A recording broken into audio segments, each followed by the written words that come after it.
Սամվել Վարդանյան, հրապարակ եմ։ Ի սկզբանե հարցից հասցեատերը կարող էր լինել ձեզանից յուրաքանչյուրը, բայց Տիկին Սուլթանյանի խոսքից հետո ցանկություն առաջացավ իրեն ուղղել հարցս։ Տիկին Սուլթանյանն իր խոսքում ասաց, որ հասարակությունները դժվար են մարսում, process-ները արագ են ընթանում։ Ես կուզենայի Տիկին Սուլթանյան ձեզ հարցնել ձեր պատկերացմամբ հայ հասարակությունը ինչպես պետք է հեշտ մարսի այն դեպքում, երբ այս հայ-ադրբեջանական հանդիպումներին զուգահեռ Ալիևը ելույթ է ունենում Ադրբեջանի նախագահ, որի հռետորաբանությունը փոխված չի, վիրավորանքներով լի է, մեզ կոչում է ֆաշիստ, իսկ Արցախի ռազմաքաղաքական ղեկավարության վերադարձ որևէ փուլում բացառում է, իսկ այսպես կոչված քաղաքացիական հասարակության ներկայացուցիչները Ադրբեջանի Երևանից տեսանյութեր են հրապարակում, որը այսպես կոչված արհեստածին արևմտյան Ադրբեջան թեզն է նորից շրջանառում ու բարձրացնում,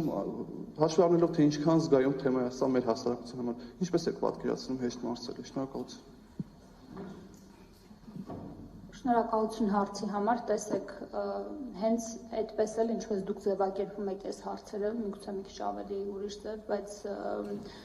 ուղղախոսությամբ շփվում ենք այն իմաստով, որ միջոցառման ընթացքում, երբ զուգահեռ նախագահ Ալիևի ելույթից ինչ որ կտորներ էին դուրս գալիս մամուլում,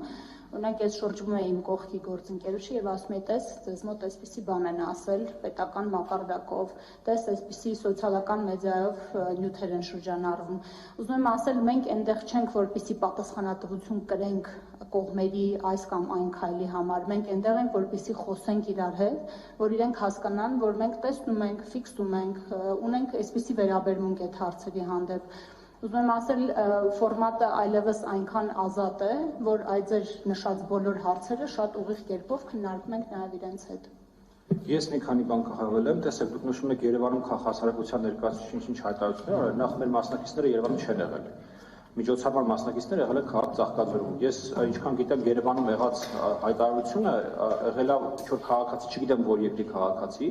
որը որ այս միջոցառման հետ ընդհանրապես ոչ մի կապ չի ունեցել։ Դա ապատեղեկատվություն է, որ տարածվել է Հայաստանում, թե այդ հայտարարություններ անող մարդը անհատը Երևանում մեր միջոցառման հետ որևէ կապ ունեցել։ Դա ես ուզում եմ ֆիքսենք եւ հույսով եմ, որ սա կփոխանցեք ձեր դիտողներին։ Դա առաջինը։ Երկրորդը, ինչ վերաբերվում է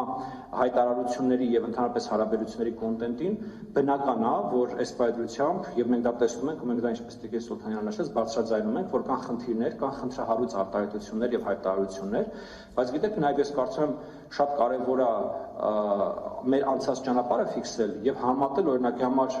Ադրբեջանի նախագահի հայտարարությունները հիմա եւ 2 տարի առաջ։ Ես կարծում եմ այնտեղ շատ մեծ տարբերություններ կան եւ ընդհանրապես հայ-ադրբեջանական հարաբերությունների համատեքստում անցնող 2 տարիների մեջ շատ մեծ տարբերություն կա։ Պետք չի մոռանալ, որ 2 տարի առաջ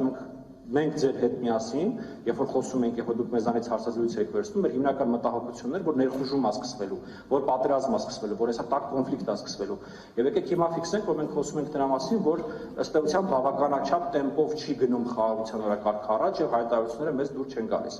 Համաձայն եմ, բավականաչափ տեմպով չի գնում եւ հայտարարությունները մեզ դուր չեն գալու, պետք է շարունակենք աշխատել այդ ուղղությամբ, բայց նաեւ հերքել փոփոխությունները ես կարծում եմ սխալ է։ Չեմ ասում, որ դուք հերքում եք այդ փոփոխությունները ամեն դեպքում։ Համեցեք։